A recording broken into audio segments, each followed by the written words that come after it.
digestive biscuits tamu sana na rahisi kuandaa hapo hapo nyumbani. Ziko very crunchy, nyepesi na tamu sana. Yaani biskuti moja ukionja hautaacha kuonja na ya pili na ya tatu mpaka zitaisha. Na ili upike biskuti hizo unahitaji mahitaji manne tu. Assalamu alaikum and hello my dears. Karibuni tena jikoni kwetu, na leo naenda kuwafundisha recipe rahisi ya kutengeneza digestive biscuits. Kama wewe ni mpenzi wa zile biskuti, basi recipe hii hapa rahisi kabisa. Na tafadhali usiache kutufollow na kusubscribe hapa ili wa kwanza kuona video mpya kila mara ninapoposti video mpya. So utatumia siagi hapo, kisha siagi yako ni laini ama ipo at room temperature, kisha utaongeza icing sugar. Huo unga mweupe hapo ni ile sukari ambayo huwa inatumika kwenye kupambia keki. So utakoroga siagi pamoja na hiyo icing sugar mpaka mchanganyiko wako badilike rangi na kuwa pale, yani utoke kutoka kwenye njano iliyokolea na kuwa njano iliyopauka kama hivyo. Na hapo tumeongeza ladha, nimetumia ladha ama arki ya vanilla. Utachanganya vizuri ili ipate kukolea kwenye mchanganyiko wako huo icing sugar na siagi. Kisha taratibu kando tutaanza kuongeza unga. Huu unga ni ngano nzima ile tumesaga tukapata unga wake, na nilichekecha, na utaanza kutia kwa batch taratibu, yani utatia kwa awamu taratibu mpaka unga wote utakapoisha. Nitaandika hapo chini kwenye description box vipimo kamili. So huku unaendelea kukoroga, hakikisha unga na siagi vinachanganyika vizuri, na tumetumia tu mwiko, wala huhitaji mashine ili kuandaa biskuti hizi.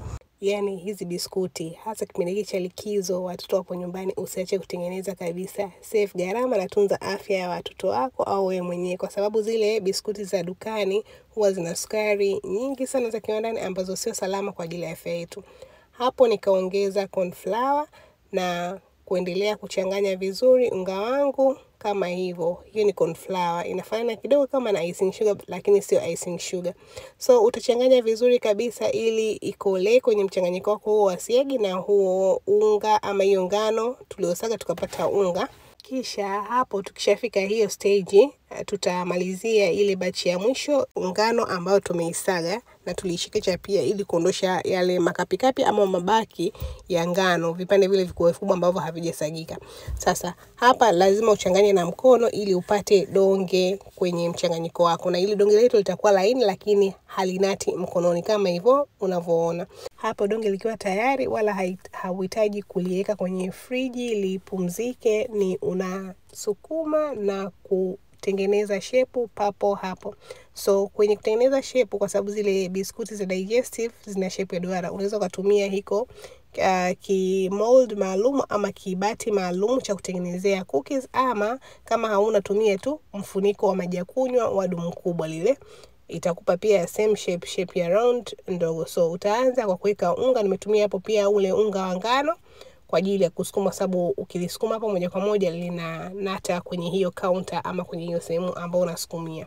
Ili kupata shape ya round kama biskuti zile za digestive zilivyo, tutatumia hiko hapo kibati ama kukikata ya duara kama hivyo. Kama hauna usijali, unaweza kutumia kifuniko cha dumu kubwa, dumu la maji ya kunywa. Na niwakumbushe hizi biskuti ni za papo hapo, yani ukishamaliza kuchanganya unga wako unakata shepu na unazika kama hivyo kwenye tray tayari kwa ajili ya kuchoma, na utachoma kwa moto wa 170 dakika 10 mpaka 15. Kama umependa video hii, tafadhali like na pia share na rafiki yako na apate kujifunza. Hizi biskuti ni tamu sana, tasty sawa na zile za madukani ama supermarket.